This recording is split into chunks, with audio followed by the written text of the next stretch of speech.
इस कहानी में एक परिवार टूटा फिर जुड़ा, लेकिन अंत में जो सच सामने आया वो सब कुछ बदल देगा। कहानी सुनना शुरू करो और आखिरी तक जरूर देखना। विवेक शर्मा अपने ऑफिस से घर लौटा तो दरवाजा उसकी बेटी काव्या ने खोला। काव्या के चेहरे पर हल्की सी नाराजगी थी। उसने बिना कुछ कहे दरवाजा खोला और अंदर चली गई। विवेक ने जूते उतारते हुए आवाज लगाई, क्या हुआ काव्या, ऐसे क्यों मुंह बना रखा है? काव्या ने जवाब नहीं दिया। तभी उसकी पत्नी निधि किचन से बाहर आए और बोली, तुम्हें याद है आज क्या था?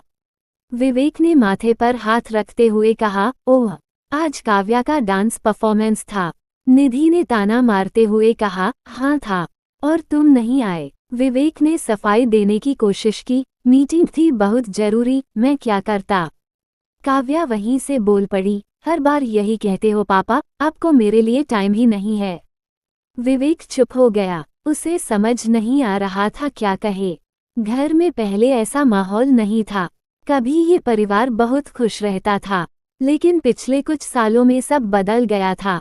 विवेक अपने करियर में इतना व्यस्त हो गया कि घर के लिए वक्त ही नहीं बचा। निधि भी अब पहले जैसी नहीं रही थी। वो हर बात पर चिढ़ जाती थी। दोनों के बीच बातचीत कम होती जा रही थी। उसी रात डिनर टेबल पर सन्नाटा था। विवेक ने कोशिश की, काव्या, तुम्हारा परफॉर्मेंस कैसा रहा? काव्या ने बिना उसकी तरफ देखे कहा, अच्छा था, लेकिन आप नहीं थे तो क्या फायदा? निधि ने भी कुछ नहीं कहा। विवेक को लगा जैसे वो अपने ही घर में अजनबी हो गया है। अगले दिन सुबह विवेक की मां सरला देवी का फोन आया। उन्होंने कहा, बेटा, इस रविवार को घर आ जाना, तुम्हारे पापा की तबीयत ठीक नहीं है। विवेक ने जल्दी में कहा, मां, इस हफ्ते बहुत काम है, अगले हफ्ते आ जाऊंगा। सरला देवी ने धीमी आवाज में कहा, हर बार यही कहते हो। और फोन कट गया। विवेक कुछ देर फोन को देखता रहा। निधि ने ये सब सुन लिया था। उसने कहा, तुम्हें अपने माँ बाप के लिए भी टाइम नहीं है, फिर हमसे क्या उम्मीद रखते हो? विवेक ने चिढ़कर कहा, तुम हर बात को क्यों बढ़ा देती हो? निधि ने जवाब दिया, क्योंकि तुम हर जिम्मेदारी से भागते हो। दोनों के बीच बहस शुरू हो गई। काव्या अपने कमरे में चली गई। उसी दिन शाम को विवेक के छोटे भाई रोहन का फोन आया। उसने कहा, भैया, पापा की हालत सच में ठीक नहीं है, आप आ जाओ। विवेक ने गहरी सांस ली और कहा, ठीक है, मैं रविवार को आ जाऊंगा।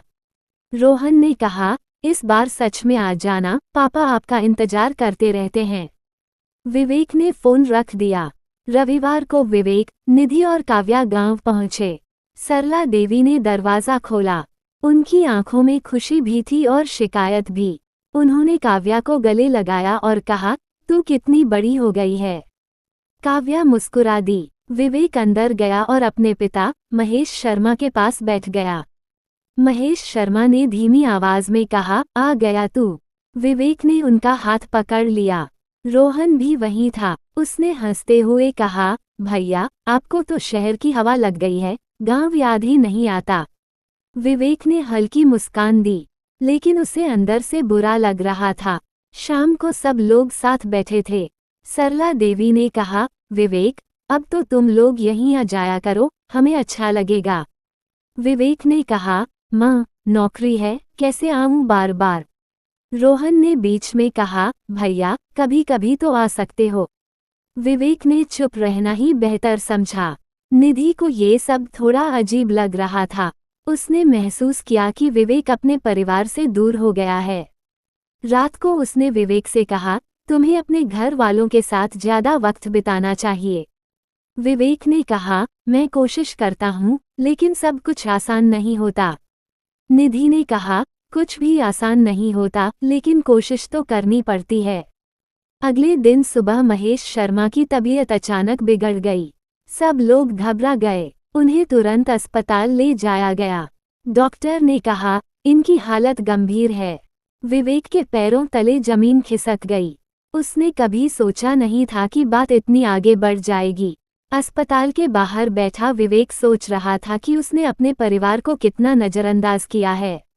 उसे याद आया कि कैसे उसके पिता हमेशा उसके लिए खड़े रहे, और वो खुद। उसने कब अपने पिता के लिए वक्त निकाला। रोहन उसके पास आया और बोला, भैया, पापा आपको बहुत याद करते थे। विवेक की आंखें भर आईं। उसने कहा, मुझे पता है, लेकिन मैंने कभी समझा नहीं। कुछ देर बाद डॉक्टर बाहर आए और बोले, अब खतरा टल गया है, लेकिन इन्हें आराम की जरूरत है। सबने राहत की सांस ली। विवेक अंदर गया और अपने पिता के पास बैठ गया। उसने उनका हाथ पकड़ा और कहा, पापा, मैं अब आपके पास ज्यादा आऊंगा। महेश शर्मा ने हल्की मुस्कान दी। गांव से वापस आते समय कार में सन्नाटा था। काव्या ने अचानक कहा, पापा, आप मेरे स्कूल भी आ जाया करो। विवेक ने उसकी तरफ देखा और कहा, हाँ, अब जरूर आऊंगा। निधि ने भी पहली बार बिना कुछ कहे मुस्कुरा दिया। घर पहुंचकर विवेक ने अपने ऑफिस में छुट्टी के लिए आवेदन किया। उसके बॉस ने कहा, इतनी छुट्टी क्यों चाहिए? विवेक ने साफ कहा, परिवार के लिए। बॉस ने कुछ देर सोचा और कहा, ठीक है। धीरे धीरे विवेक ने अपने जीवन में बदलाव लाना शुरू किया। वह काव्या के साथ समय बिताने लगा। निधि के साथ भी उसकी बातचीत बढ़ने लगी। लेकिन सब कुछ इतना आसान नहीं था। पुराने गिले शिकवे अभी भी बाकी थे। एक दिन निधि ने कहा, तुम बदलने की कोशिश कर रहे हो, यह अच्छी बात है, लेकिन हमें सब कुछ धीरे धीरे ठीक करना होगा। विवेक ने कहा, मैं तैयार हूँ। काव्या ने भी कहा, बस इस बार वादा मत तोड़ना। विवेक ने सिर हिलाया। कुछ दिन बाद रोहन का फोन आया। उसने कहा, भैया, पापा अब ठीक हैं, लेकिन उन्हें आपकी आदत हो गई है, वो रोज आपका नाम लेते हैं। विवेक मुस्कुरा दिया और बोला, मैं जल्द ही आऊंगा। विवेक ने अपने काम का समय कम करना शुरू किया था, लेकिन आदतें इतनी जल्दी नहीं बदलती। पहले वह देर रात तक ऑफिस में बैठा रहता था, अब वो खुद को शाम तक घर आने के लिए मजबूर करता था। एक दिन जब वो समय पर घर पहुंचा तो काव्या पढ़ाई कर रही थी और निधि फोन पर किसी से बात कर रही थी। विवेक ने धीरे से बैग रखा और सोफे पर बैठ गया। काव्या ने उसे देखा और हल्का सा मुस्कुराई। यह मुस्कान पहले जैसी खुली नहीं थी, लेकिन पूरी तरह गायब भी नहीं थी। विवेक ने कहा, क्या पढ़ रही हो? काव्या ने जवाब दिया, मैथ्स का टेस्ट है कल। विवेक ने कहा, चलो मैं हेल्प करता हूँ। काव्या ने थोड़ी झिझक के बाद अपनी कॉपी उसकी तरफ बढ़ा दी। दोनों साथ बैठकर सवाल हल करने लगे। निधि ने दूर से ये सब देखा और कुछ नहीं कहा। रात को खाना खाते समय माहौल थोड़ा सामान्य था। विवेक ने खुद से बात शुरू की, आज ऑफिस में बहुत काम था, लेकिन मैंने जल्दी निकलने की कोशिश की। निधि ने बिना उसकी तरफ देखे कहा, अच्छा है। काव्या बीच में बोली, पापा, आप कल मेरे टेस्ट के बाद स्कूल आ सकते हो। हमारी पेरेंट टीचर मीटिंग है। विवेक ने तुरंत कहा, हाँ, मैं आऊँगा। काव्या ने उसे ध्यान से देखा, जैसे वो यकीन करना चाहती हो कि इस बार वह सच बोल रहा है। अगले दिन विवेक ने सच में अपने काम को साइड में रखा और समय पर स्कूल पहुंचा। काव्या की क्लास टीचर ने कहा, काव्या पढ़ाई में अच्छी है, लेकिन थोड़ा ध्यान भटकता है। अगर घर से थोड़ा सपोर्ट मिले तो और अच्छा कर सकती है। विवेक ने सिर हिलाया और कहा, मैं ध्यान रखूंगा। काव्या ये सब सुन रही थी। बाहर आते समय उसने धीरे से कहा, आप आए। सच में? विवेक ने मुस्कुराते हुए कहा, मैंने कहा था ना। घर लौटते समय कार में पहली बार हल्की बातचीत हुई। काव्या ने अपने दोस्तों के बारे में बताया, स्कूल की बातें की। विवेक ध्यान से सुन रहा था। उसे महसूस हुआ कि वो कितनी सारी बातें मिस कर चुका है। उधर निधि भी अपने तरीके से चीजें देख रही थी। उसने नोटिस किया कि विवेक अब फोन कम इस्तेमाल करता है, घर आने के बाद ऑफिस की बातें कम करता है। लेकिन उसके अंदर का शक पूरी तरह खत्म नहीं हुआ था। उसे लगता था कि यह बदलाव कब तक रहेगा। कुछ दिन बाद विवेक के ऑफिस में एक बड़ा प्रोजेक्ट आ गया। उसके बॉस ने कहा, ये प्रोजेक्ट बहुत जरूरी है, इसमें तुम्हें ज्यादा समय देना होगा। विवेक कुछ पल चुप रहा और फिर बोला, मैं काम करूंगा, लेकिन मैं रोज देर रात तक नहीं रुक पाऊंगा।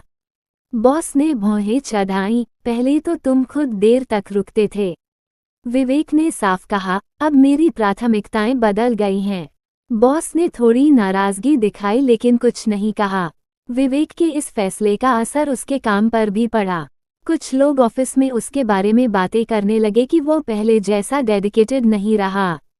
लेकिन विवेक ने ये सब नज़रअंदाज किया। उसे पता था कि वह क्या कर रहा है। घर में धीरे धीरे माहौल बदल रहा था। एक शाम निधि ने कहा, काफी दिनों से हमने साथ में कहीं बाहर नहीं गए। विवेक ने तुरंत कहा, तो इस वीकेंड चलते हैं। काव्या खुश हो गई। उसने कहा, हम मूवी देखने चलेंगे और बाहर खाना खाएंगे। विवेक ने हामी भर दी। वीकेंड पर तीनों साथ बाहर गए, मूवी देखी, हंसे, बातें की। काव्या ने पॉपकॉर्न खाते हुए कहा, आज बहुत मजा आया। निधि ने भी कहा, हाँ, काफी समय बाद ऐसा लगा कि हम फैमिली की तरह साथ हैं। विवेक ने कुछ नहीं कहा लेकिन उसके चेहरे पर संतोष था। इसी बीच रोहन का फिर फोन आया। उसने कहा, भैया, मैं सोच रहा हूँ कि शहर में कोई काम शुरू करूँ। क्या तुम मेरी मदद कर सकते हो? विवेक ने कहा, हाँ, बताओ क्या प्लान है? रोहन ने कहा, मैं एक छोटा सा बिजनेस शुरू करना चाहता हूँ लेकिन मुझे समझ नहीं आ रहा कहाँ से शुरू करूँ। विवेक ने कहा, तुम कुछ दिन के लिए यहाँ आ जाओ, हम बैठकर बात करेंगे। रोहन खुश हो गया। कुछ दिनों बाद रोहन शहर आ गया। वो कुछ दिनों के लिए विवेक के घर में ही रहने लगा। काव्या को अच्छा लगा कि घर में कोई और भी है। रोहन उससे मजाक करता, उसे कहानियां सुनाता। घर में हलचल बढ़ गई। लेकिन हर बदलाव अपने साथ नई चुनौतियां भी लाता है। रोहन और निधि के बीच छोटी छोटी बातों पर मतभेद होने लगे। निधि को लगता था कि रोहन घर के कामों में ज्यादा मदद नहीं करता। एक दिन उसने सीधे कह दिया, रोहन, अगर तुम यहाँ रह रहे हो तो थोड़ा जिम्मेदारी भी लेनी होगी। रोहन ने हल्के अंदाज में कहा, भाभी, मैं तो बस कुछ दिन के लिए आया हूँ। निधि को ये बात पसंद नहीं आई। विवेक बीच में फंस गया। एक तरफ उसका भाई था, दूसरी तरफ उसकी पत्नी। उसने दोनों को समझाने की कोशिश की लेकिन मामला पूरी तरह शांत नहीं हुआ। उसी दौरान महेश शर्मा की तबीयत फिर थोड़ी खराब हुई। सरला देवी ने फोन करके बताया। विवेक ने तुरंत कहा, मैं इस बार अकेले नहीं आऊंगा, हम सब आएंगे। निधि ने भी बिना विरोध किए हामी भर दी। गांव पहुंचने पर माहौल पहले से थोड़ा बेहतर था। महेश शर्मा अब पहले से ठीक थे लेकिन कमजोर लग रहे थे। उन्होंने विवेक से कहा, तू अब बदल गया है। विवेक ने कहा, शायद मुझे पहले ही समझ जाना चाहिए था। महेश शर्मा ने कहा, समझने में देर हो जाए तो भी ठीक है, बस समझ आना चाहिए। निधि भी अब परिवार के साथ थोड़ा खुलने लगी थी। उसने सरला देवी के साथ किचन में समय बिताया। दोनों के बीच बातचीत हुई। सरला देवी ने कहा, निधि, विवेक पहले ऐसा नहीं था। निधि ने जवाब दिया, मुझे पता है, इसलिए मैं चाहती हूँ कि वह फिर से वैसा ही बने। रोहन ने भी अपने बिजनेस प्लान के बारे में सबको बताया। महेश शर्मा ने कहा, जो करना है सोच समझ कर करना। विवेक ने कहा, मैं इसके साथ हूँ। रोहन को पहली बार लगा कि उसका भाई सच में उसके साथ खड़ा है। शहर लौटने के बाद विवेक ने रोहन के साथ मिलकर बिजनेस की तैयारी शुरू की। दोनों रोज बैठकर प्लान बनाते। निधि भी अब इस प्रक्रिया का हिस्सा बनने लगी। उसने कुछ सुझाव दिए जो काम आए। धीरे धीरे घर में एक नई शुरुआत हो रही थी। काव्या अपने स्कूल में अच्छा कर रही थी। विवेक और निधि के बीच बातचीत अब पहले से बेहतर थी। रोहन अपने काम को लेकर गंभीर हो गया था। एक रात तीनों साथ बैठे थे। काव्या ने कहा, अब हमारा घर पहले जैसा लगने लगा है। निधि ने उसकी बात पर सिर हिलाया। विवेक ने कहा, हम सबने कोशिश की है, इसलिए ऐसा हो रहा है। निधि ने कहा, रिश्ते अपने आप ठीक नहीं होते, उन्हें समय देना पड़ता है। विवेक ने कहा, और समझ भी। रोहन ने मजाक में कहा, और थोड़ा धैर्य भी। सब हंस पड़े। कुछ हफ्तों बाद रोहन का बिजनेस शुरू हो गया। शुरुआत छोटी थी लेकिन उम्मीद बड़ी थी। विवेक ने उसे हर कदम पर गाइड किया। निधि ने भी सपोर्ट किया। अब घर में पहले जैसा सन्नाटा नहीं था। बातचीत होती थी, हंसी सुनाई देती थी। लेकिन हर रिश्ते की तरह इसमें भी उतार चढ़ाव थे। एक दिन काव्या ने कहा, पापा, आप पहले जैसे क्यों बदल गए थे?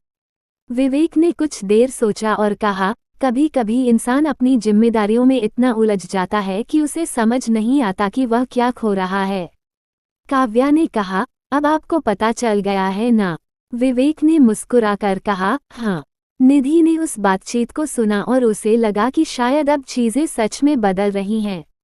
लेकिन उसने खुद से कहा कि भरोसा धीरे धीरे ही बनेगा। विवेक ने अब एक नियम बना लिया था कि वह हर हफ्ते अपने माता पिता से मिलने जाएगा या कम से कम वीडियो कॉल करेगा।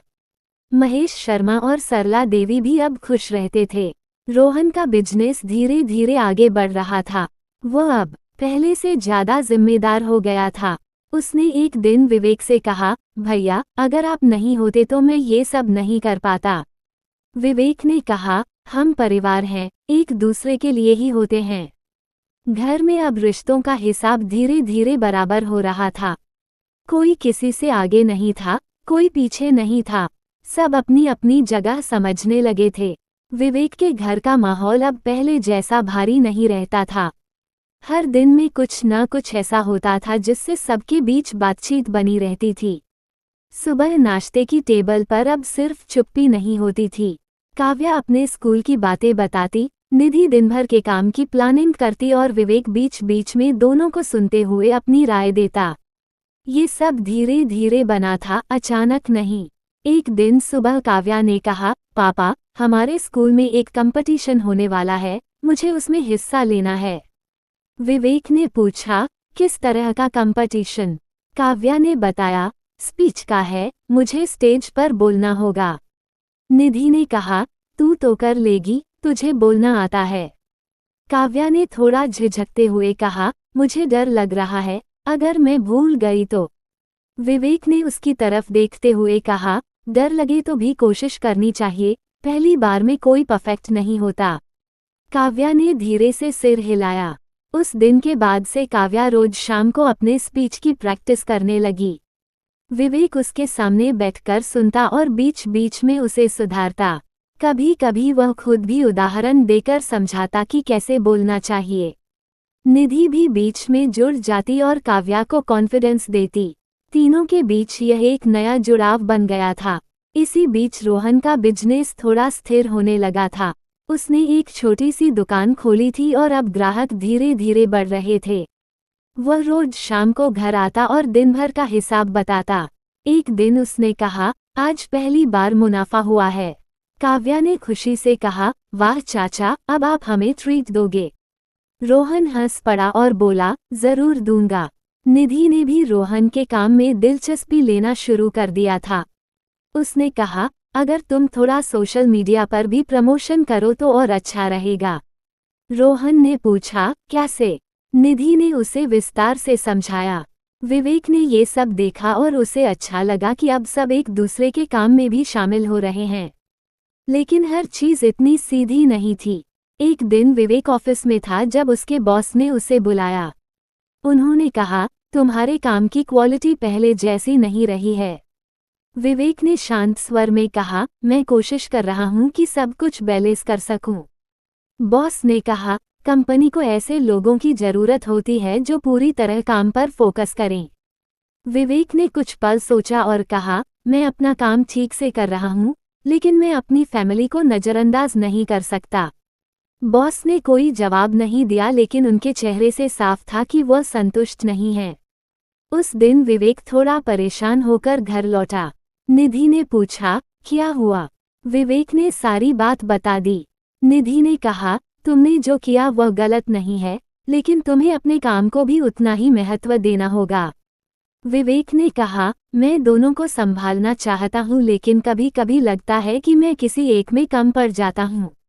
निधि ने कहा, कम पड़ना बुरा नहीं है, कोशिश छोड़ देना बुरा है। काव्या उस समय पास ही बैठी थी। उसने कहा, पापा, आप टेंशन मत लो, आप अच्छा कर रहे हो। विवेक ने उसे देखकर मुस्कुराया। उसे लगा कि अब उसका परिवार सिर्फ उससे उम्मीद नहीं करता बल्कि उसे समझ भी रहा है। कुछ दिन बाद काव्या का स्पीच कंपटीशन था। सुबह से ही वह थोड़ी नर्वस थी। निधि ने उसे तैयार किया और कहा, बस जैसे घर पर बोलती है वैसे ही बोलना। विवेक ने उसे स्कूल छोड़ा और कहा, मैं वहीं रहूंगा, तू अकेली नहीं है। काव्या ने ये सुनकर राहत की सांस ली।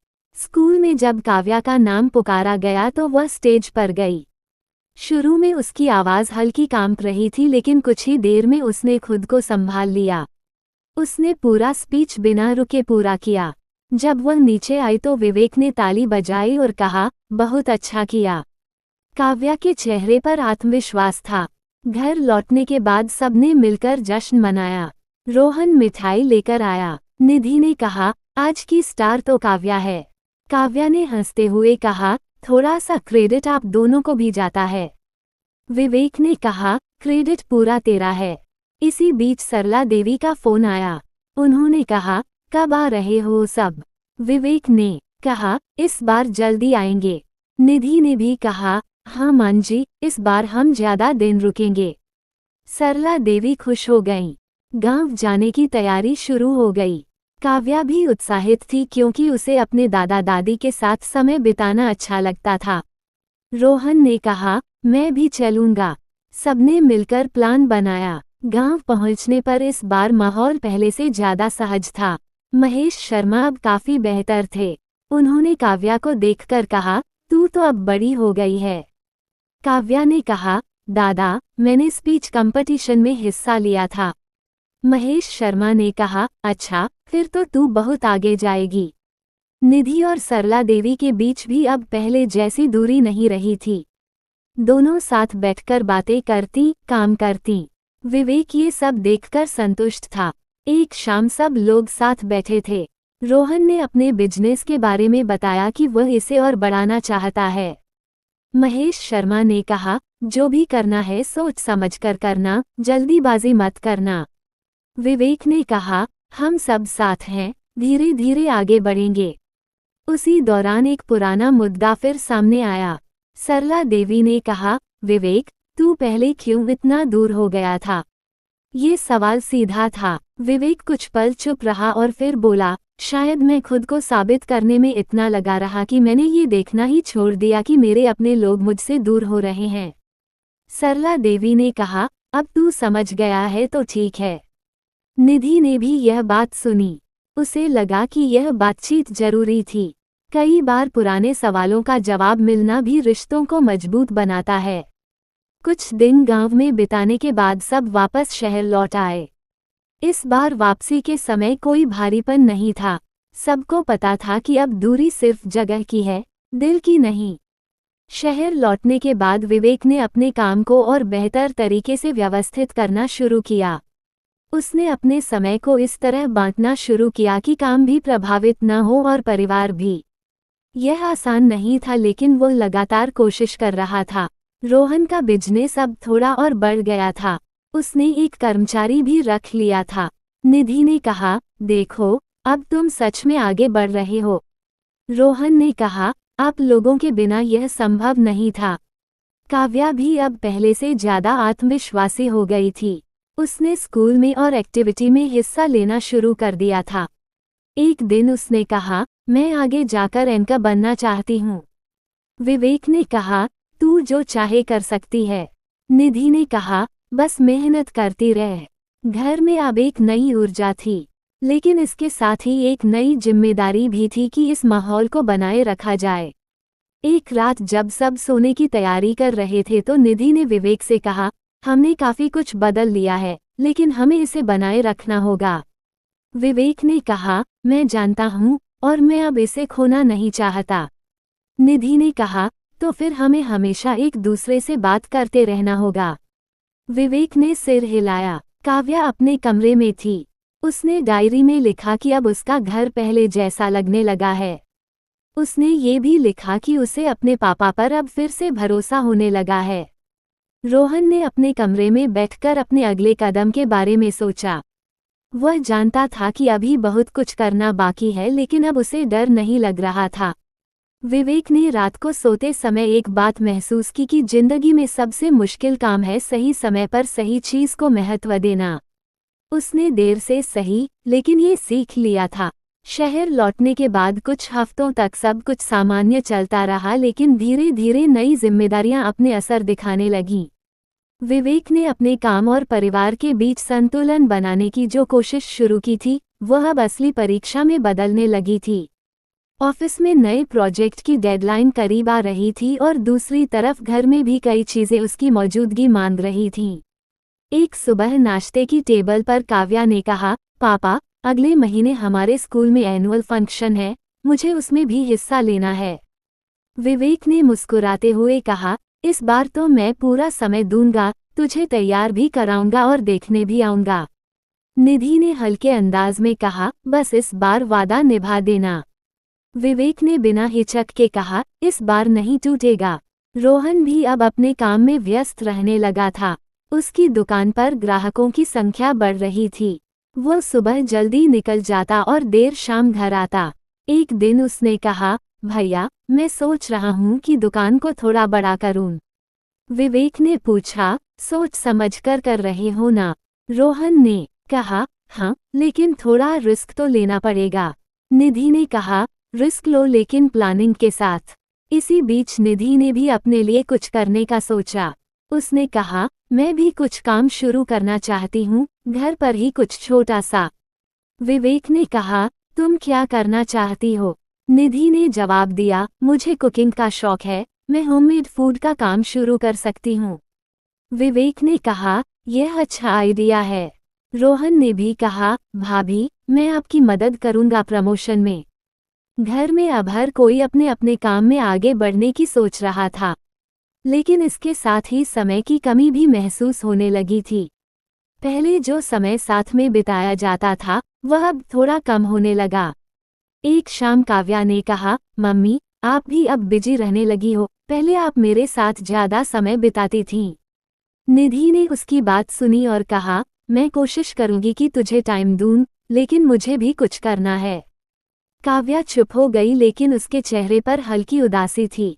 विवेक ने ये देखा और उसे लगा कि कहीं वही गलती फिर से तो नहीं हो रही। उसने रात को निधि से कहा, हमें ध्यान रखना होगा कि काम के चक्कर में हम फिर से दूर न हो जाएं। निधि ने कहा, मैं समझती हूँ, लेकिन अगर हम अपने लिए कुछ नहीं करेंगे तो आगे कैसे बढ़ेंगे? विवेक ने कहा, हमें दोनों चीज़ों के बीच सही रास्ता निकालना होगा। अगले कुछ दिनों में निधि ने अपना छोटा सा होम फूड बिजनेस शुरू कर दिया। शुरुआत में उसने अपने कुछ जानने वालों को ही खाना बना कर दिया। धीरे धीरे ऑर्डर आने लगे। वो खुश थी कि वो कुछ अपना कर रही है। रोहन ने भी अपनी दुकान को बढ़ाने की तैयारी शुरू कर दी। उसने नया सामान मंगवाया और दुकान को थोड़ा बड़ा कर लिया। विवेक ने उसे फाइनेंशियल प्लानिंग में मदद की, लेकिन इन सब के बीच घर का समय कम होने लगा। पहले जहां रात का खाना सब साथ खाते थे, अब कई बार ऐसा होता कि कोई पहले खा लेता, कोई बाद में। बातचीत कम होने लगी। एक दिन काव्या ने गुस्से में कहा, अब तो किसी को भी मेरे लिए टाइम नहीं है। ये सुनकर विवेक और निधि दोनों चुप हो गए। उन्हें एहसास हुआ कि काव्या की बात गलत नहीं है। विवेक ने उसी समय कहा, आज से हम सब साथ में खाना खाएंगे, चाहे जो भी हो। निधि ने भी हामी भरी। रोहन ने कहा, मैं भी टाइम मैनेज कर लूंगा। काव्या ने कुछ नहीं कहा, लेकिन उसके चेहरे पर थोड़ी राहत थी। धीरे धीरे उन्होंने फिर से कुछ नियम बनाए, जैसे रात का खाना साथ खाना, वीकेंड पर साथ समय बिताना। यह आसान नहीं था, लेकिन उन्होंने कोशिश जारी रखी। इसी बीच ऑफिस में विवेक पर दबाव बढ़ता जा रहा था। उसके बॉस ने एक दिन साफ कहा, अगर तुम इसी तरह काम करोगे तो तुम्हें आगे बढ़ना मुश्किल होगा। विवेक ने कहा, मैं अपनी पूरी कोशिश कर रहा हूँ। बॉस ने कहा, कोशिश काफी नहीं होती, रिजल्ट चाहिए। उस दिन विवेक काफी देर तक सोचता रहा। उसे लगा कि क्या वह सही कर रहा है या नहीं। लेकिन जब वह घर आया और काव्या को हंसते हुए देखा, निधि को अपने काम में खुश देखा, तो उसे लगा कि वह गलत रास्ते पर नहीं है। कुछ दिनों बाद काव्या के एनुअल फंक्शन की तैयारी शुरू हो गई। इस बार वह पहले से ज्यादा उत्साहित थी। वह रोज प्रैक्टिस करती और विवेक व निधि उसे देखते। रोहन भी कभी कभी शामिल हो जाता और मजाक करके माहौल हल्का कर देता। एक दिन प्रैक्टिस के दौरान काव्या अचानक रुक गई और बोली, मुझे फिर से डर लग रहा है। विवेक ने कहा, डर लगे तो भी रुकना नहीं है। निधि ने कहा, हम सब तेरे साथ हैं। काव्या ने फिर से शुरू किया। घर में अब एक अलग तरह की ऊर्जा थी। हर कोई अपने काम में व्यस्त था लेकिन साथ ही एक दूसरे का ध्यान भी रख रहा था। इसी दौरान सरला देवी का फोन आया। उन्होंने कहा, कब आ रहे हो इस बार? विवेक ने कहा, जल्दी आएंगे माँ। सरला देवी ने कहा, तुम लोग अब पहले से ज्यादा याद आते हो। विवेक ने मुस्कुराते हुए कहा, हम भी आपको बहुत याद करते हैं।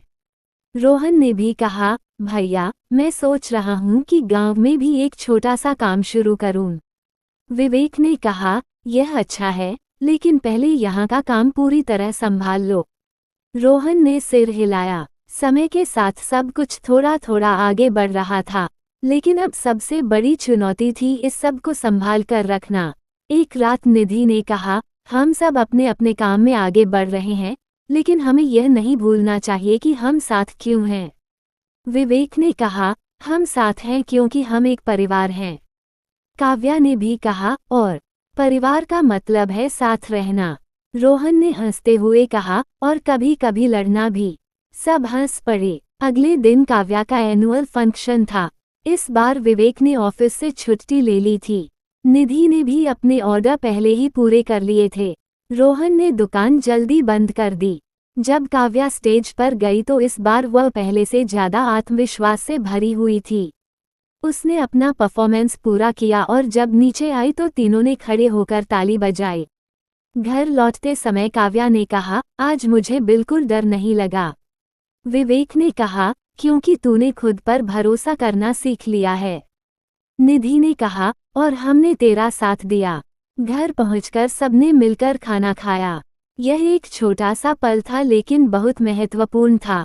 एनुअल फंक्शन के बाद कुछ दिनों तक घर में हल्का और खुश माहौल रहा, लेकिन धीरे धीरे वही रोजमर्रा की दौड़ फिर से तेज होने लगी।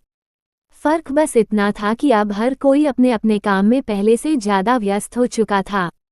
विवेक ऑफिस में नए प्रोजेक्ट के कारण लगातार दबाव में था।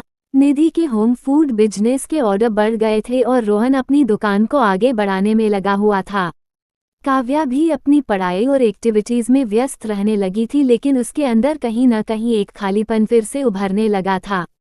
एक शाम काव्या स्कूल से लौटी तो उसने देखा कि घर पर कोई नहीं है। निधि किसी डिलीवरी के लिए बाहर गई हुई थी। विवेक ऑफिस में था और रोहन दुकान पर। उसने बैग रखा और चुपचाप अपने कमरे में चली गई। उसने खुद ही खाना गरम किया और अकेले बैठकर खाया। ये पहली बार नहीं था, लेकिन आज उसे यह बात ज्यादा चुभी। रात को जब सब घर लौटे तो काव्या चुप थी। विवेक ने पूछा, क्या हुआ, आज इतनी शांत क्यों है? काव्या ने सीधा जवाब दिया, कुछ नहीं। निधि ने कहा, अगर कुछ है तो बता। काव्या ने अचानक कहा, आज मैं घर आई तो कोई नहीं था।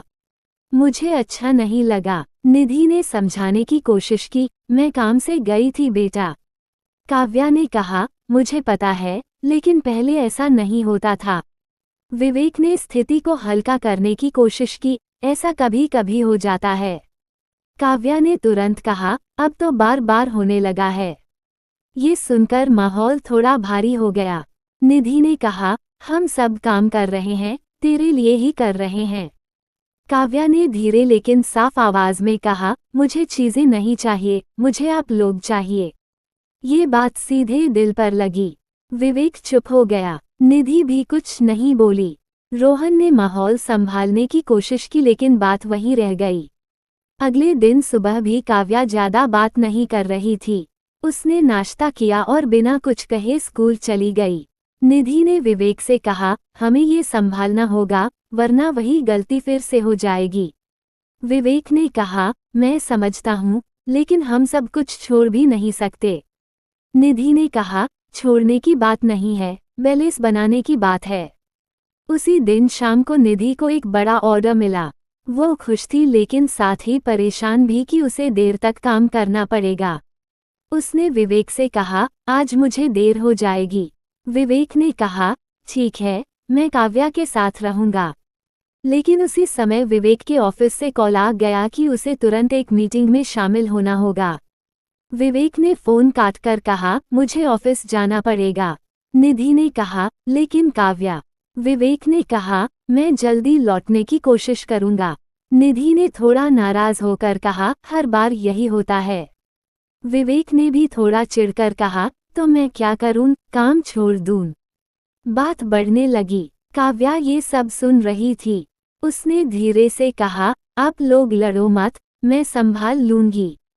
उसकी यह बात सुनकर दोनों चुप हो गए, लेकिन अंदर की नाराजगी खत्म नहीं हुई। उस दिन रात को तीनों अलग अलग समय पर खाना खाए। कोई साथ नहीं बैठा। घर में एक अजीब सा सन्नाटा था। अगले कुछ दिनों तक यही स्थिति बनी रही। छोटी छोटी बातों पर बहस होने लगी। कभी निधि को लगता कि विवेक उसे समझ नहीं रहा, कभी विवेक को लगता कि निधि उसकी परेशानी नहीं समझ रही। रोहन बीच में पड़ता, लेकिन हर बार बात पूरी तरह नहीं सुलझती। एक दिन रोहन ने विवेक से कहा, भैया, आप दोनों के बीच जो चल रहा है वो सही नहीं है। विवेक ने कहा, मुझे पता है, लेकिन हर बार में ही गलत नहीं होता। रोहन ने कहा, गलत कौन है ये बाद में देखना, पहले ये देखो कि घर का माहौल कैसा हो रहा है। उधर निधि भी अपने तरीके से परेशान थी। उसने अपनी एक दोस्त से फोन पर कहा, मैंने सोचा था कि सब ठीक हो रहा है, लेकिन अब फिर से वही स्थिति बनने लगी है। उसकी दोस्त ने कहा, तुम दोनों को बैठकर बात करनी चाहिए। निधि ने कहा, हम कोशिश करते हैं, लेकिन हर बार बात कहीं और चली जाती है। काव्या ने भी इस बदलाव को महसूस किया। वह अब ज्यादा अपने कमरे में रहने लगी थी। पहले वह खुद आकर बात करती थी, अब वह इंतजार करती कि कोई उसके पास आए। एक शाम जब सब घर पर थे तो काव्या ने अचानक कहा, मुझे आप दोनों से बात करनी है। विवेक और निधि दोनों उसकी तरफ देखने लगे। काव्या ने कहा, आप दोनों पहले जैसे नहीं रहे। विवेक ने कहा, हम कोशिश कर रहे हैं। काव्या ने कहा, कोशिश दिखती नहीं है। निधि ने थोड़ा सख्त स्वर में कहा, तू हमें सिखाएगी अब। काव्या ने तुरंत कहा, मैं सिखा नहीं रही, बस बता रही हूँ कि मुझे कैसा लग रहा है। विवेक ने बीच में कहा, निधि, उसे बोलने दो।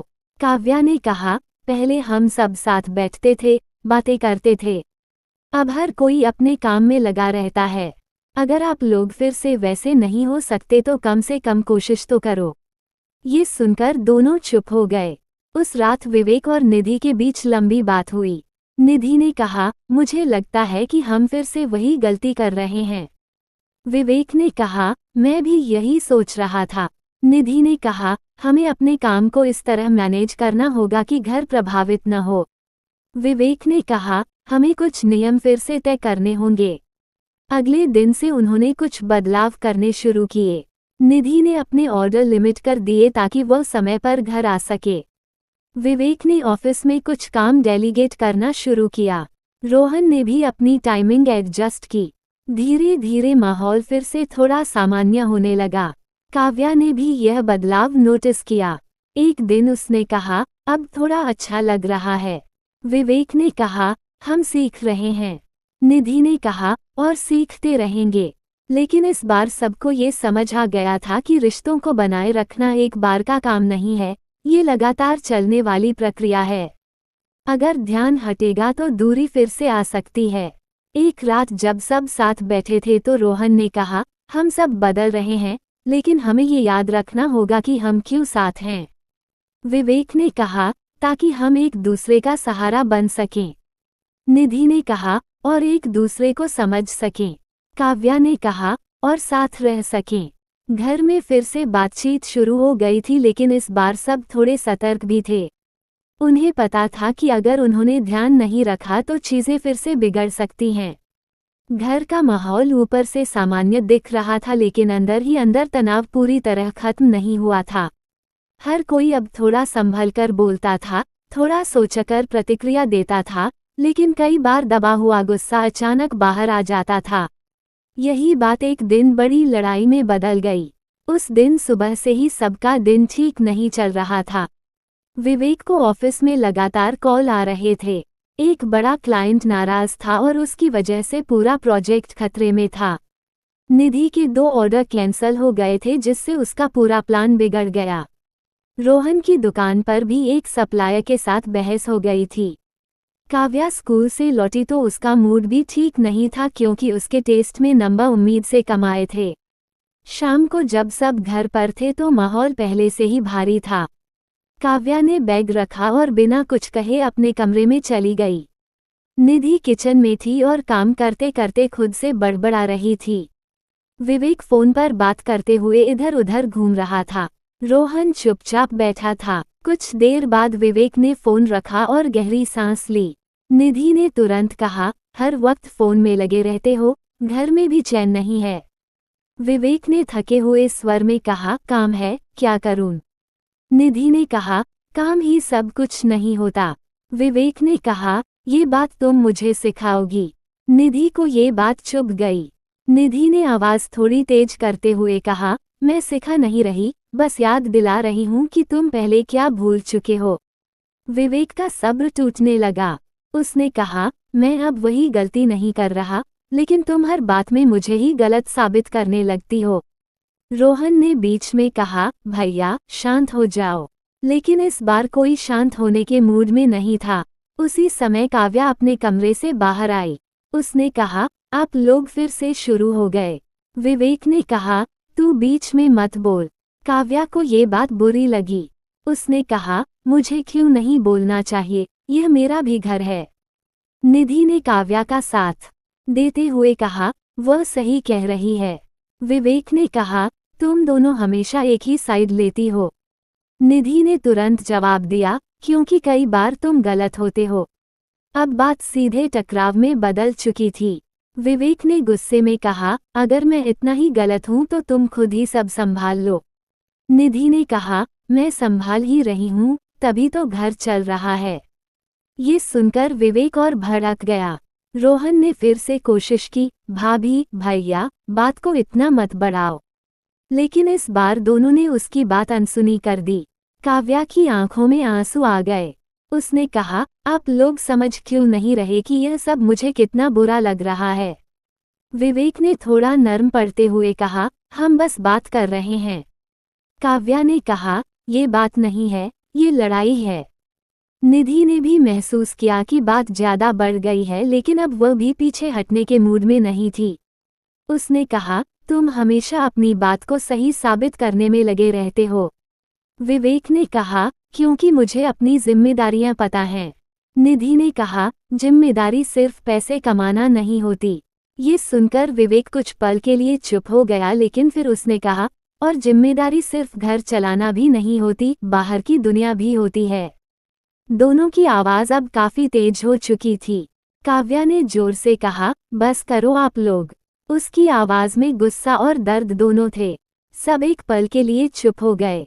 काव्या ने कहा, मुझे नहीं पता कौन सही है और कौन गलत, लेकिन ये जो हो रहा है वह गलत है। उसने आंसू पोंछते हुए कहा, मैं अब ये सब नहीं सुनना चाहती। ये कहकर वो वापस अपने कमरे में चली गई और दरवाज़ा बंद कर लिया। कमरे में कुछ पल के लिए सन्नाटा छा गया। विवेक और निधि दोनों को एहसास हुआ कि बात बहुत आगे बढ़ चुकी है। रोहन ने धीरे से कहा, आप दोनों को अभी रुक जाना चाहिए। विवेक ने बिना कुछ कहे अपना फोन उठाया और बाहर चला गया। निधि किचन में चली गई, लेकिन अब वो काम नहीं कर पा रही थी। रोहन ने दोनों को देखा और समझ गया कि स्थिति को समय देना ही सही होगा। कुछ देर बाद विवेक वापस आया। वह सीधे काव्या के कमरे के बाहर गया और दरवाज़ा खटखटाया। अंदर से कोई जवाब नहीं आया। उसने धीरे से कहा, काव्या, दरवाज़ा खोलो। कुछ सेकंड बाद दरवाज़ा खुला। काव्या की आंखें लाल थीं। उसने कुछ नहीं कहा। विवेक ने धीरे से कहा, मुझे माफ कर दे, हमें इतना नहीं लड़ना चाहिए था। काव्या ने कहा, आप लोग हमेशा यही कहते हो, लेकिन फिर वही होता है। विवेक के पास कोई जवाब नहीं था। उधर निधि भी अपने कमरे में बैठी थी। वह भी सोच रही थी कि उसने क्या कहा और क्यों कहा। उसे लगा कि गुस्से में उसने बात को बहुत आगे बढ़ा दिया। रात को तीनों ने अलग अलग समय पर खाना खाया। किसी ने किसी से ज्यादा बात नहीं की। रोहन ने कोशिश की कि माहौल हल्का हो, लेकिन वह भी ज्यादा सफल नहीं हुआ। अगले दिन सुबह माहौल थोड़ा ठंडा था, लेकिन दूरी साफ दिख रही थी। काव्या चुप थी, निधि कम बोल रही थी और विवेक भी अपने में खोया हुआ था। नाश्ते के बाद विवेक ने कहा, हमें बात करनी होगी। निधि ने सिर हिलाया। काव्या भी वहीं बैठ गई। विवेक ने कहा, कल जो हुआ वह गलत था, हमें इस तरह नहीं लड़ना चाहिए। निधि ने कहा, मुझे भी लगता है कि हमने हद पार कर दी। काव्या ने कहा, तो फिर आप लोग ऐसा क्यों करते हो? विवेक ने कहा, कभी कभी गुस्से में इंसान खुद को कंट्रोल नहीं कर पाता। काव्या ने कहा, तो फिर आपको सीखना होगा। ये बात सीधी थी लेकिन सच्ची थी। निधि ने कहा, हम सीखेंगे। विवेक ने भी कहा, हाँ, हम सीखेंगे। रोहन ने मुस्कुराते हुए कहा, लड़ाई होना गलत नहीं है, लेकिन उसे सही तरीके से खत्म करना जरूरी है। सबने उसकी बात को समझा। उस दिन के बाद उन्होंने तय किया कि अगर कभी भी बात बढ़ेगी तो वो वहीं रुकेंगे और बाद में शांत होकर बात करेंगे। यह आसान नहीं था लेकिन उन्होंने कोशिश शुरू कर दी। धीरे धीरे माहौल फिर से सामान्य होने लगा, लेकिन इस बार सबके अंदर यह समझ भी थी कि गुस्सा रिश्तों को कमजोर कर सकता है। एक शाम काव्या ने कहा, आज हम सब साथ बैठकर बात करेंगे, बिना किसी फोन के। सबने उसकी बात मानी। उन्होंने अपने अपने दिन के बारे में बताया, हंसे और कुछ पुरानी बातें याद कीं। विवेक ने महसूस किया कि लड़ाई ने उन्हें एक नई सीख दी है। निधि ने भी महसूस किया कि बात को सही समय पर रोकना जरूरी है। काव्या ने भी सीखा कि अपनी बात रखना जरूरी है। घर में फिर से शांति थी, लेकिन अब वह पहले जैसी अनजानी शांति नहीं थी, ये समझ के साथ आई शांति थी। लड़ाई के बाद कुछ दिनों तक घर में शांति बनी रही, लेकिन वह शांति पहले जैसी सहज नहीं थी। हर कोई थोड़ा संभल कर बोल रहा था, जैसे कोई भी शब्द फिर से सब कुछ बिगाड़ सकता हो। बातचीत हो रही थी लेकिन उसमें पहले जैसी खुलापन नहीं था। काव्या अब पहले से ज्यादा चुप रहने लगी थी। निधि अपने काम में लगी रहती और विवेक भी ऑफिस और घर के बीच खुद को संतुलित करने की कोशिश करता रहता। धीरे धीरे ये दूरी और साफ दिखने लगी। एक ही घर में रहते हुए भी सबके बीच एक अनकहा फासला बन गया था। एक शाम विवेक ऑफिस से लौटा तो उसने देखा कि निधि फोन पर किसी से बात कर रही थी और काव्या अपने कमरे में थी। उसने आवाज लगाई लेकिन किसी ने जवाब नहीं दिया। वो कुछ देर चुपचाप बैठा रहा। उसे लगा जैसे घर में आवाजें तो हैं लेकिन जुड़ाव नहीं है। रात को खाना खाते समय भी ज्यादा बातचीत नहीं हुई। काव्या जल्दी उठकर अपने कमरे में चली गई। निधि ने भी काम का बहाना बनाकर किचन में समय बिताना शुरू कर दिया। विवेक अकेले बैठा रह गया। अगले दिन सुबह निधि ने अचानक कहा, मुझे कुछ दिन के लिए मायके जाना है। विवेक ने चौंककर पूछा, अचानक? निधि ने शांत स्वर में कहा, बस थोड़ा समय चाहिए। विवेक ने कहा, यहाँ भी तो बात कर सकते हैं। निधि ने जवाब दिया, हर बात घर में रहकर सुलझ नहीं सकती। काव्या ने यह बात सुनी और वह तुरंत बोली, मम्मी, आप जा रही हो? निधि ने कहा, बस कुछ दिनों के लिए। काव्या की आंखों में चिंता आ गई। उसने कहा, मैं भी चलूं? निधि ने कुछ पल सोचा और कहा, अगर तू चलना चाहती है तो चल सकती है। विवेक को ये बात अच्छी नहीं लगी। उसने कहा, क्या ये जरूरी है? निधि ने सीधे कहा, हाँ, मेरे लिए जरूरी है। विवेक ने कुछ नहीं कहा लेकिन उसके चेहरे पर साफ था कि वह इस फैसले से खुश नहीं है। 2 दिन बाद निधि और काव्या मायके चली गईं। घर में अचानक बहुत सन्नाटा हो गया। जो घर पहले हलचल से भरा रहता था, वह अब खाली लगने लगा। पहले दिन विवेक ने खुद को काम में व्यस्त रखने की कोशिश की। वह देर तक ऑफिस में रहा, लेकिन जब रात को घर लौटा तो उसे एहसास हुआ कि घर में कोई नहीं है जो उससे बात करे। उसने खुद ही खाना बनाया और चुपचाप खा लिया। दूसरे दिन भी वही स्थिति रही। उसने काव्या को फोन किया। काव्या ने बात की लेकिन उसकी आवाज में पहले जैसी गर्मजोशी नहीं थी। उसने कहा, हम ठीक हैं। विवेक ने कहा, जल्दी आ जाना। काव्या ने कोई साफ जवाब नहीं दिया। उधर निधि अपने मायके में थी लेकिन उसका मन पूरी तरह शांत नहीं था। उसकी माँ ने पूछा, क्या हुआ? निधि ने कहा, बस थोड़ा समय चाहिए था। उसकी माँ ने कहा, समय लेने से पहले बात करना भी जरूरी होता है। निधि ने कहा, हमने कोशिश की थी लेकिन हर बार बात लड़ाई में बदल जाती थी। काव्या भी वहाँ थी लेकिन वह ज्यादा खुश नहीं दिख रही थी। उसने एक दिन निधि से कहा, मम्मी, घर अच्छा लगता है, वहाँ सब साथ होते हैं। निधि ने कहा, यहाँ भी तो हम साथ हैं। काव्या ने कहा, लेकिन पापा नहीं हैं। ये बात सुनकर निधि चुप हो गई।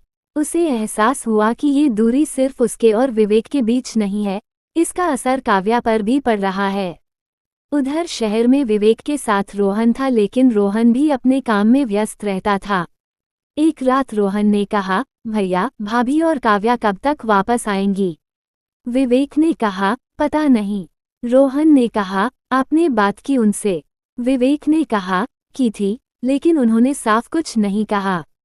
रोहन ने गंभीर होकर कहा, भैया, अगर दूरी बढ़ती गई तो इसे कम करना मुश्किल हो जाएगा।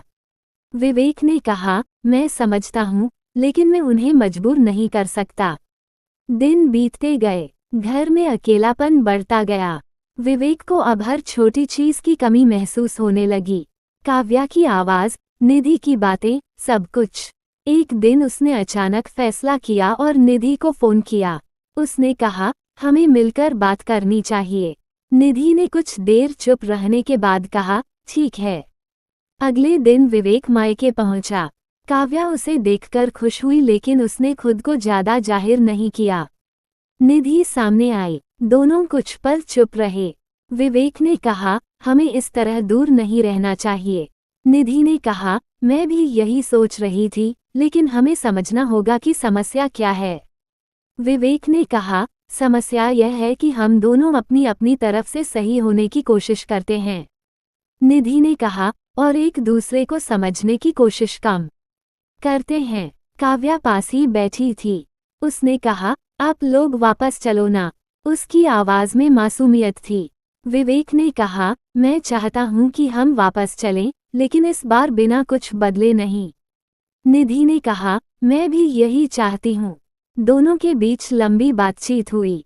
उन्होंने उन बातों को भी खुलकर कहा जो पहले कभी नहीं कही थीं। कभी कभी आवाज ऊंची हुई, लेकिन इस बार उन्होंने खुद को रोका। निधि ने कहा, मुझे लगता है कि हम दोनों को थोड़ा स्पेस चाहिए था, इसलिए मैं यहाँ आई।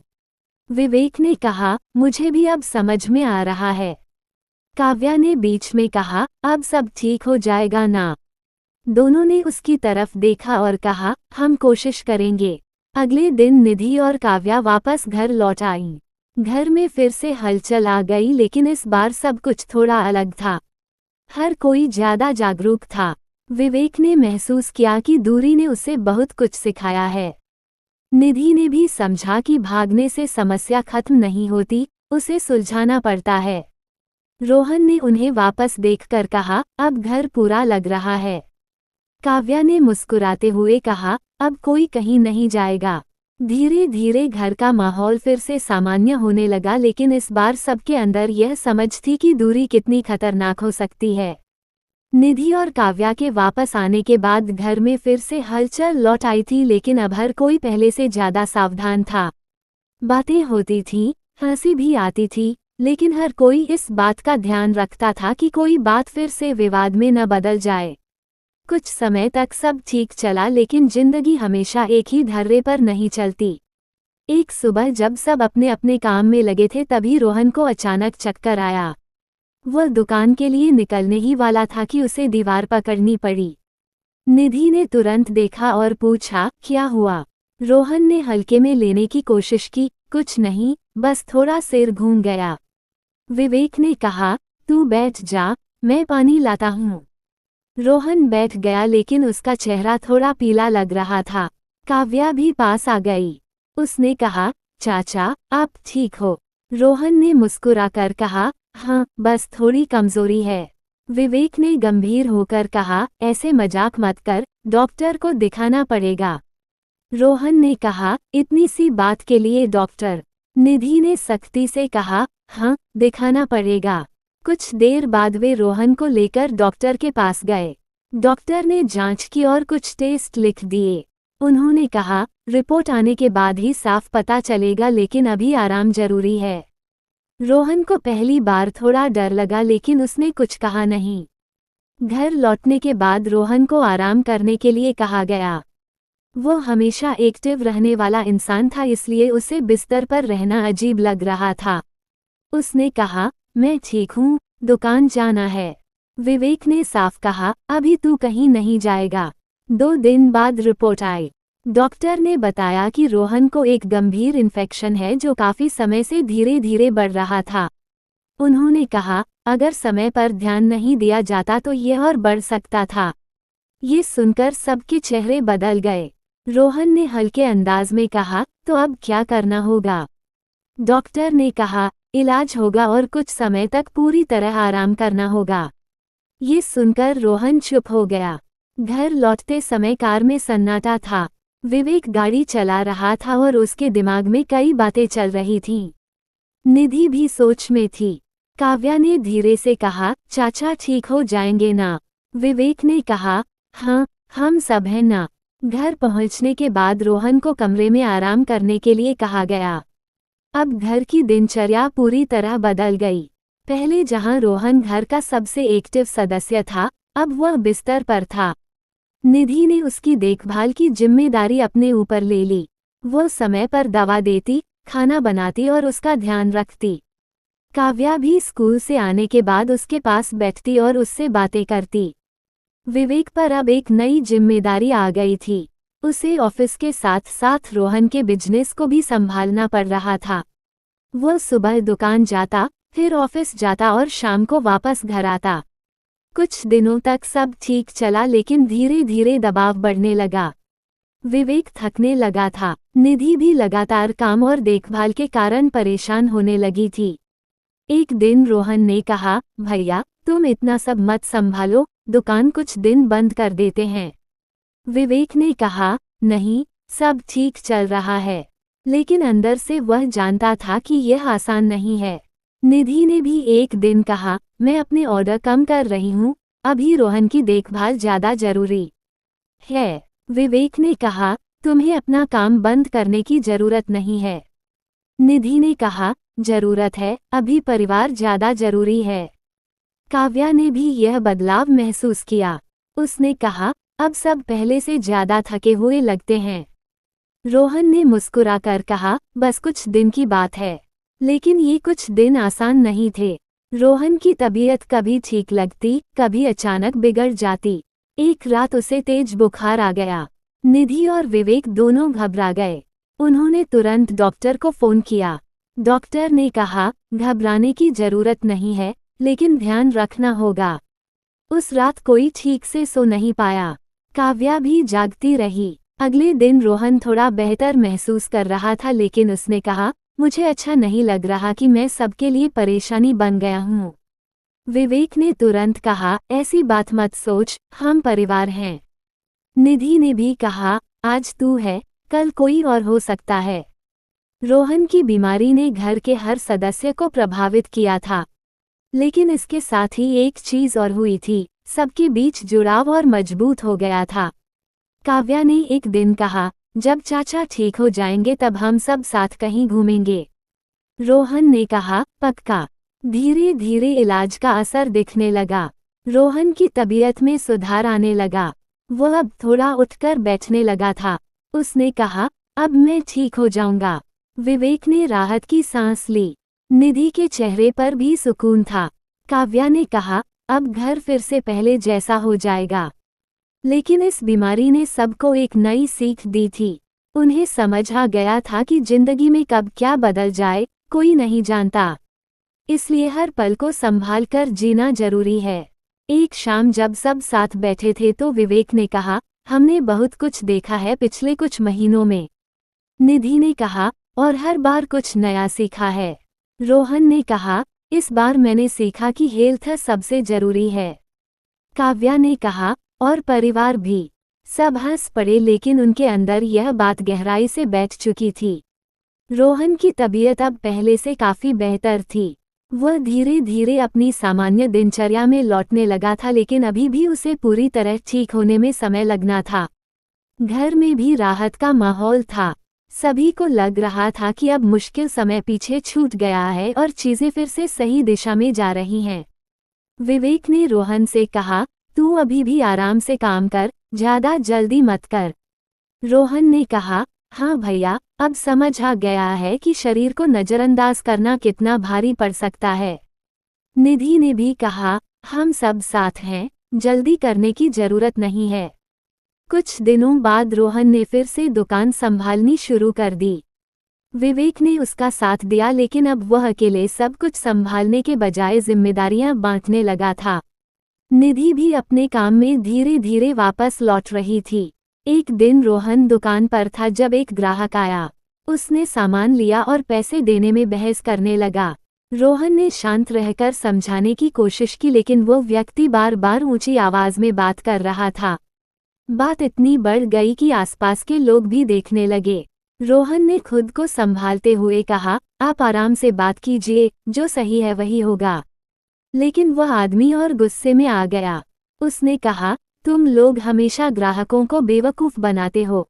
ये सुनकर रोहन को बुरा लगा, लेकिन उसने जवाब नहीं दिया। उसी समय विवेक भी वहां पहुंच गया। उसने स्थिति देखी और पूछा, क्या हुआ? रोहन ने कहा, कुछ नहीं, बस थोड़ा मिसअंडरस्टैंडिंग है। लेकिन वह आदमी अब विवेक से भी उलझने लगा। उसने कहा, तुम लोग सही दाम नहीं बताते। विवेक ने शांत स्वर में कहा, आप आराम से बात कीजिए, हम आपकी बात सुन रहे हैं। लेकिन वह आदमी लगातार आरोप लगाता रहा। अंत में विवेक ने साफ कहा, अगर आपको भरोसा नहीं है तो आप यहाँ से खरीदारी मत कीजिए। ये सुनकर वह आदमी और भड़क गया। बात इतनी बढ़ गई कि आसपास के कुछ लोग बीच में आए और उस व्यक्ति को समझाकर वहां से हटाया। लेकिन जाते जाते उसने कहा, मैं तुम्हारी शिकायत करूंगा। रोहन ने गहरी सांस ली। उसने कहा, भैया, मुझे अच्छा नहीं लगा कि दुकान पर ऐसा हुआ। विवेक ने कहा, हर बिजनेस में ऐसे लोग मिलते हैं, हमें शांत रहना होगा। लेकिन मामला यहीं खत्म नहीं हुआ। अगले दिन कुछ लोग दुकान पर आए और पूछताछ करने लगे। पता चला कि उस व्यक्ति ने सच में शिकायत कर दी थी। ये बात रोहन को परेशान करने लगी। विवेक ने कहा, घबराने की जरूरत नहीं है, हमने कुछ गलत नहीं किया है। लेकिन रोहन को चिंता हो रही थी कि कहीं उसका नया बिजनेस प्रभावित न हो जाए। घर पर भी यह बात पहुंची। निधि ने कहा, ऐसे लोग हर जगह होते हैं, हमें डरने की जरूरत नहीं है। काव्या ने भी कहा, चाचा, आपने कुछ गलत नहीं किया। कुछ दिनों तक ये तनाव बना रहा, लेकिन धीरे धीरे मामला शांत हो गया। कोई बड़ी कार्रवाई नहीं हुई। रोहन ने राहत की सांस ली। लेकिन इसी बीच एक और घटना हुई जिसने सबको फिर से सोचने पर मजबूर कर दिया। एक दिन काव्या स्कूल से उदास होकर आई। उसने बैग रखा और चुपचाप बैठ गई। निधि ने पूछा, क्या हुआ? काव्या ने कहा, आज स्कूल में मेरी एक लड़की से लड़ाई हो गई। विवेक ने पूछा, क्यों? काव्या ने कहा, वह मेरे बारे में गलत बातें कर रही थी। निधि ने कहा, तूने क्या किया? काव्या ने कहा, मैंने उसे जवाब दिया और फिर बहस हो गई। विवेक ने कहा, तुझे शांत रहना चाहिए था। काव्या ने तुरंत कहा, हमेशा शांत रहना ही सही नहीं होता। ये सुनकर विवेक चुप हो गया। उसे रोहन की दुकान वाली घटना याद आ गई। उसने कहा, सही बात है, लेकिन तरीका भी सही होना चाहिए। काव्या ने कहा, अगर कोई गलत बोले तो क्या चुप रहना चाहिए? निधि ने कहा, नहीं, लेकिन समझदारी से जवाब देना चाहिए। उस दिन घर में इस बात पर लंबी चर्चा हुई। रोहन ने कहा, हर जगह लोग अलग अलग होते हैं, हमें हर स्थिति के हिसाब से खुद को संभालना होता है।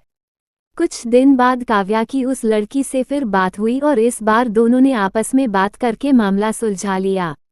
काव्या ने घर आकर बताया, अब सब ठीक है। निधि ने कहा, यह अच्छा हुआ। रोहन ने भी दुकान पर अपने व्यवहार को और बेहतर किया। उसने तय किया कि वह हर ग्राहक के साथ धैर्य रखेगा, चाहे सामने वाला कैसा भी हो।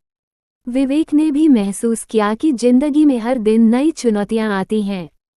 कभी बाहर के लोग परेशानी देते हैं, कभी अपने लोग, लेकिन हर बार हमें सही तरीके से संभालना होता है। एक शाम जब सब साथ बैठे थे तो रोहन ने कहा, आज दुकान पर सब ठीक रहा। काव्या ने कहा, और मेरे स्कूल में भी। निधि ने कहा, तो अब सब कुछ धीरे धीरे सही हो रहा है। विवेक ने कहा, हाँ, लेकिन हमें हमेशा तैयार रहना होगा। घर में अब एक अलग तरह की समझ आ गई थी। हर कोई जानता था कि जिंदगी में समस्याएं आएंगी, लेकिन उन्हें मिलकर सुलझाना होगा। घर में कुछ समय से सब कुछ संभला हुआ लग रहा था। रोहन की तबीयत बेहतर हो चुकी थी, उसका काम फिर से पटरी पर आने लगा था। काव्या स्कूल में पहले से ज्यादा आत्मविश्वास से रहने लगी थी। निधि ने अपने काम को संतुलित कर लिया था और विवेक भी ऑफिस और घर दोनों को संभालने की कोशिश में स्थिर होता जा रहा था। ऐसा लग रहा था कि अब जीवन धीरे धीरे एक सही दिशा पकड़ चुका है। लेकिन जिंदगी कभी बिना चेतावनी के भी बदल जाती है। एक सुबह जब सब अपने अपने काम में लगे थे, तभी विवेक के फोन पर एक कॉल आया। स्क्रीन पर माँ लिखा था। उसने तुरंत फोन उठाया। सरला देवी की आवाज कांप रही थी। उन्होंने कहा, विवेक, तुम्हारे पापा। और फिर कुछ पल के लिए आवाज रुक गई। विवेक का दिल जोर से धड़कने लगा। उसने कहा, क्या हुआ पापा को? सरला देवी ने जैसे खुद को संभालते हुए कहा, वो नहीं रहे बेटा। ये सुनते ही विवेक जैसे वहीं ठहर गया। उसके हाथ से फोन लगभग छूट गया। उसने धीमी आवाज में कहा, क्या? लेकिन शब्द गले में अटक गए। निधि ने उसका चेहरा देखा और समझ गई कि कुछ बहुत बड़ा हुआ है। उसने पूछा, क्या हुआ? विवेक ने मुश्किल से कहा, पापा। और उसकी आवाज भर्रा गई। घर में अचानक सन्नाटा छा गया। काव्या ने घबराकर पूछा, क्या हुआ पापा? निधि ने धीरे से कहा, दादाजी।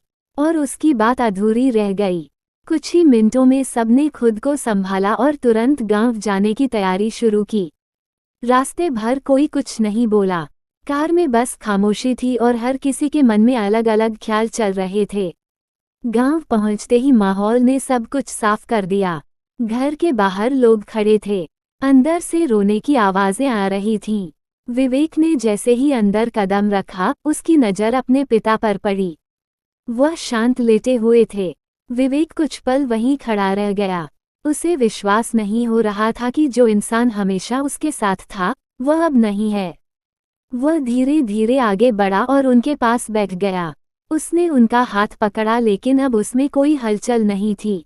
उसकी आंखों से आंसू निकल आए।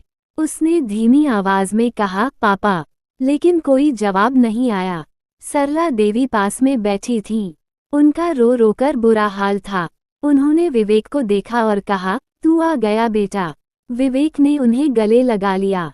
दोनों रोने लगे। रोहन भी वहीं था। उसकी आंखें भी नम थीं, लेकिन वो खुद को संभालने की कोशिश कर रहा था। उसने विवेक के कंधे पर हाथ रखा। काव्या ये सब देख रही थी। उसने कभी इस तरह किसी को जाते हुए नहीं देखा था। वो निधि के पास खड़ी रही और उसका हाथ पकड़े रही। अंतिम संस्कार की तैयारी शुरू हुई। पूरे दिन लोग आते रहे, जाते रहे। हर कोई महेश शर्मा के बारे में कुछ न कुछ कह रहा था। कोई उनके स्वभाव की तारीफ कर रहा था, कोई उनके साथ बिताए समय को याद कर रहा था। विवेक हर बात सुन रहा था, लेकिन उसके अंदर एक ही बात चल रही थी कि उसने अपने पिता के साथ कितना समय बिताया और कितना नहीं बिताया। उसे वह हर पल याद आ रहा था जब उसने काम के कारण उनसे मिलने को टाल दिया था। अंतिम विदाई का समय आया। विवेक ने अपने पिता को कंधा दिया। ये पल उसके लिए सबसे भारी था। उसने कभी नहीं सोचा था कि उसे ये दिन इतनी जल्दी देखना पड़ेगा। संस्कार के बाद घर लौटने पर माहौल और भी भारी हो गया। अब घर में वह आवाज नहीं थी जो हमेशा रहती थी। सरला देवी चुपचाप बैठी थीं। रोहन भी खामोश था। रात को जब सब साथ बैठे तो कोई कुछ नहीं बोल रहा था। काव्या ने धीरे से कहा, दादाजी अब वापस नहीं आएंगे? ये सवाल सीधा था, लेकिन जवाब बहुत कठिन था। विवेक ने खुद को संभालते हुए कहा, नहीं बेटा। काव्या की आंखों में आंसू आ गए। उसने निधि को गले लगा लिया। अगले कुछ दिन गांव में ही बीते। हर दिन एक जैसा था, लेकिन हर दिन थोड़ा और भारी लगता था। विवेक ने इस दौरान अपनी माँ के साथ ज्यादा समय बिताया। वो उनके पास बैठता, उनसे बात करता। एक दिन सरला देवी ने कहा, तुम्हारे पापा हमेशा कहते थे कि परिवार साथ रहे तो सब ठीक रहता है। विवेक ने कहा, मैं कोशिश करूंगा माँ। रोहन ने भी कहा, अब हमें माँ का ज्यादा ध्यान रखना होगा। विवेक ने सिर हिलाया। कुछ दिनों बाद सब वापस शहर लौट आए, लेकिन इस बार घर में एक कमी साफ महसूस हो रही थी। फोन पर अब सरला देवी की आवाज अकेली लगती थी। विवेक ने अब तय किया कि वह अपनी माँ से नियमित बात करेगा और हर कुछ समय में उनसे मिलने जाएगा। निधि ने भी कहा, हम उन्हें यहाँ बुला सकते हैं कुछ समय के लिए। विवेक को ये बात सही लगी। काव्या ने एक दिन कहा, मुझे दादाजी की बातें याद आती हैं। विवेक ने कहा, मुझे भी। इस घटना ने पूरे परिवार को अंदर तक हिला दिया था, लेकिन इसके साथ ही एक नई समझ भी दी थी। उन्हें एहसास हुआ कि समय बहुत कीमती है और अपने लोगों के साथ बिताया गया हर पल मायने रखता है। एक रात विवेक अकेला बैठा था। उसने अपने पिता के साथ बिताए हर पल को याद किया। उसे लगा कि उसने बहुत कुछ सीखा है, लेकिन अभी भी बहुत कुछ बाकी था। निधि उसके पास आई और बोली, तुम ठीक हो? विवेक ने कहा, शायद ठीक होने में थोड़ा समय लगेगा। निधि ने कहा, हम साथ हैं। काव्या भी पास आ गई। उसने कहा, पापा, हम हमेशा साथ रहेंगे ना? विवेक ने उसे गले लगाते हुए कहा, हाँ। महेश शर्मा के जाने के बाद समय जैसे धीमा हो गया था, लेकिन रुक नहीं रहा था। हर दिन अपनी जगह आकर खड़ा हो जाता था और हर दिन के साथ एक नई जिम्मेदारी सामने आ जाती थी। घर में अब पहले जैसा हंसी मजाक कम था, लेकिन एक समझदारी बढ़ गई थी। हर कोई जानता था कि अब उन्हें और मजबूत होकर साथ चलना है। विवेक ने अपने जीवन के कई फैसले बदलने शुरू कर दिए थे। पहले वह हर चीज को काम के हिसाब से देखता था, लेकिन अब उसने प्राथमिकताएं साफ कर ली थीं। उसने ऑफिस में अपने बॉस से बात की और कहा, मैं अपने काम को पूरी जिम्मेदारी से करूंगा, लेकिन मैं हर वक्त उपलब्ध नहीं रह सकता। उसके बॉस ने पहले की तरह विरोध नहीं किया। शायद उन्हें भी विवेक के बदलते रवैये का अंदाजा हो गया था। निधि ने भी अपने काम को सीमित कर लिया था। वह अब सिर्फ उतने ही ऑर्डर लेती थी जितने वो बिना घर को प्रभावित किए संभाल सके। उसने एक दिन कहा, मैंने सोचा है कि धीरे धीरे इसे बढ़ाऊंगी, लेकिन जल्दी नहीं करूंगी। विवेक ने कहा, ये सही है। रोहन अब पूरी तरह से ठीक हो चुका था और उसका बिजनेस भी अब स्थिर हो गया था। उसने एक दिन कहा, भैया, मैं अब खुद सब संभाल सकता हूँ, आपको ज्यादा टेंशन लेने की जरूरत नहीं है। विवेक ने कहा, अब हम सब मिलकर ही आगे बढ़ेंगे। काव्या भी अब पहले से ज्यादा समझदार हो गई थी। उसने अपने व्यवहार में बदलाव लाया था। वह अब छोटी छोटी बातों को लेकर परेशान नहीं होती थी, बल्कि समझने की कोशिश करती थी। लेकिन इन सब के बीच एक बड़ी बात अभी बाकी थी। सरला देवी अकेली गांव में रह रही थीं। फोन पर बात करने से उनकी कमी पूरी नहीं हो रही थी। एक दिन विवेक ने कहा, मुझे लगता है कि माँ को हमारे साथ शहर में ले आना चाहिए। निधि ने तुरंत कहा, मैं भी यही सोच रही थी। रोहन ने कहा, माँ को मनाना पड़ेगा, वह आसानी से नहीं मानेंगी। कुछ दिनों बाद वे सब गांव गए। सरला देवी को समझाया गया। उन्होंने पहले कहा, मैं यहाँ ठीक हूँ, लेकिन जब काव्या ने कहा, दादी, आप हमारे साथ चलो ना, मुझे अच्छा लगेगा, तो उनका मन बदलने लगा। विवेक ने कहा, अब हमें आपकी जरूरत है। ये सुनकर सरला देवी की आंखें भर आईं। उन्होंने धीरे से कहा, ठीक है, कुछ समय के लिए चलती हूँ। शहर लौटने पर घर का माहौल बदल गया। सरला देवी के आने से घर में एक अलग तरह की गर्माहट आ गई।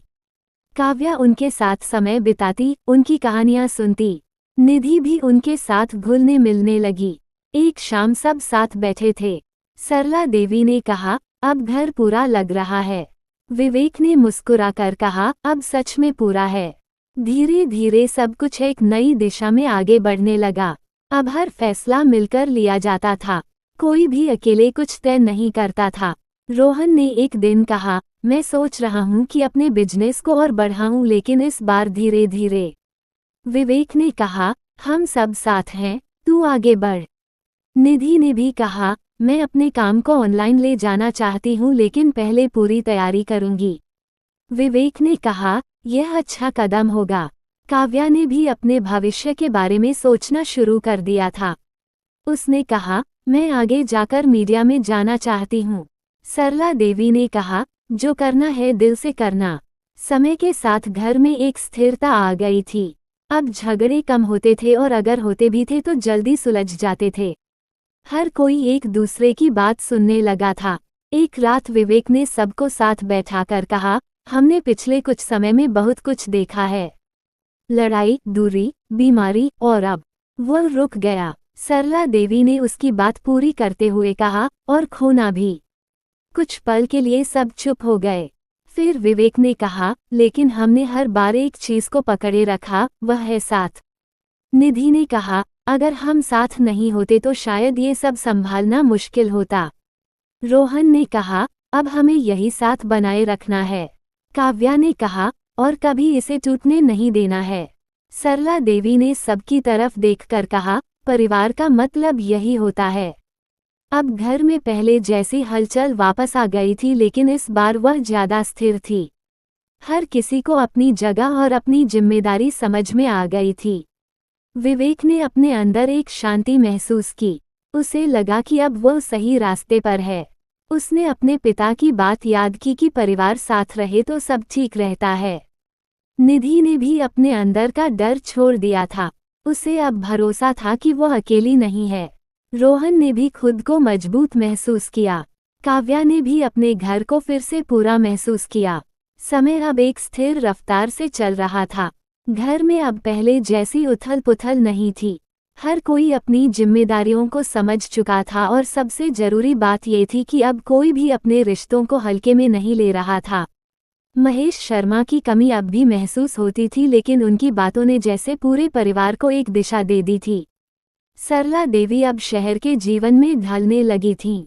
सुबह उठकर वह काव्या के साथ बैठती, उसे पढ़ाई के लिए प्रेरित करती और कभी कभी पुराने किस्से सुनाती। काव्या भी अब पहले से ज्यादा उनसे जुड़ गई थी।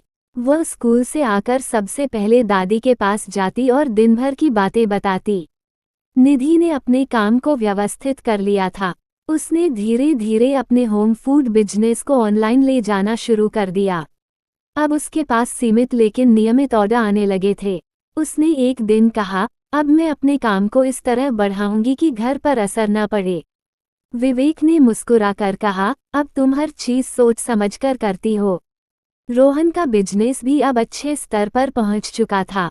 उसने एक कर्मचारी और रख लिया था और अब वो विस्तार के बारे में सोच रहा था, लेकिन इस बार वह जल्दबाजी नहीं कर रहा था। उसने कहा, अब मैं वही करूंगा जो संभाल सकूं। विवेक के जीवन में भी अब एक संतुलन आ गया था। ऑफिस में उसका काम स्थिर था और घर में उसका समय अब पहले से कहीं ज्यादा था। वह काव्या के साथ बैठता, निधि से बात करता और सरला देवी के साथ समय बिताता। उसने अब ये समझ लिया था कि काम और परिवार दोनों को साथ लेकर चलना ही सही रास्ता है। एक शाम सभी लोग एक साथ बैठे थे। माहौल शांत था, लेकिन उसमें एक सुकून था।